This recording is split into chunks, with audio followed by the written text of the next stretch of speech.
তো লার্নিং পেজে তোমাদের সবাইকে জানাই স্বাগত। আজ আমি তোমাদের দশম শ্রেণী ইংলিশ টেক্সট বুকে প্রথম লেসন 1 এর আগের দিন তোমাদের আমি অধ্যায় ভিত্তিক শর্ট কোশ্চেন দেখিয়ে দিয়েছি। আজ আমি তোমাদের লেসন 2 ফেবেল মানে হচ্ছে গল্প বা উপকারও আমরা বলতে পারি, সেই ফেবেলের আমি শর্ট কোশ্চেন তোমাদের অধ্যায় ভিত্তিক যে কবিতাটা আছে সেই কবিতার মধ্যে তোমাদের কি ছিল, একটা হচ্ছে স্কুরেল আর হচ্ছে মাউন্টেন, দুজনার গল্প, যে বন্ধুত্বের গল্প, সেই গল্প এখানে দিয়েছে। এখান থেকে তোমাদের কি কি শর্ট কোশ্চেন আসবে আমি তোমাদের দেখো খুব ছোট মানে খুব খুঁটিয়ে খুঁটিয়ে লাইন তুলে তুলে তোমাদের আমি কিন্তু শর্ট কোশ্চেন লিখিয়ে দিয়েছি। এই শর্ট কোশ্চেনগুলো করলে এর বাইরে তোমরা কিন্তু একটাও পাবে না, সবই কিন্তু এর মধ্যে তোমাদের। তাই তোমরা খুব ভালো করে এই শর্ট কোশ্চেনগুলো করবে। এই শর্ট কোশ্চেনগুলো করলে কিন্তু এখান থেকেই তোমরা পুরোপুরি কমন পেয়ে যাবে।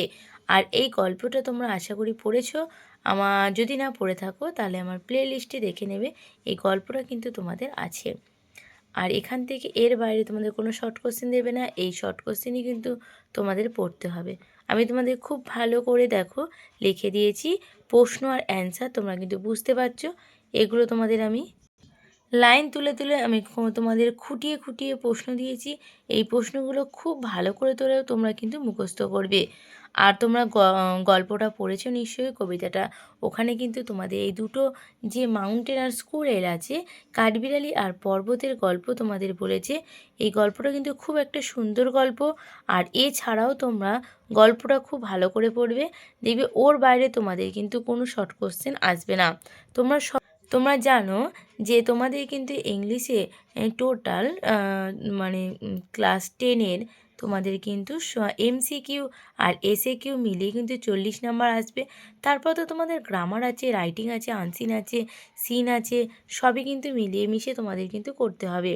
তাই তোমাদের কিন্তু এখন থেকেই তোমরা যদি ভালো করে খুঁটিয়ে জিনিসগুলো পড়ো, তাহলে কিন্তু তোমাদের কিন্তু পরীক্ষার সময় কোনো অসুবিধা হবে না।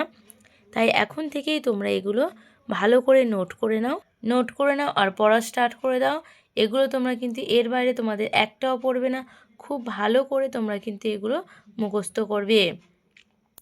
আর তোমাদের এখন যেন মাধ্যমিকের পরীক্ষা শুরু হয়ে গেছে, আজই তোমাদের কিন্তু ইংলিশ পরীক্ষা হয়েছে। ঠিক সামনের বছর 2027 কিন্তু এই সময় তোমাদের কিন্তু পরীক্ষা হবে।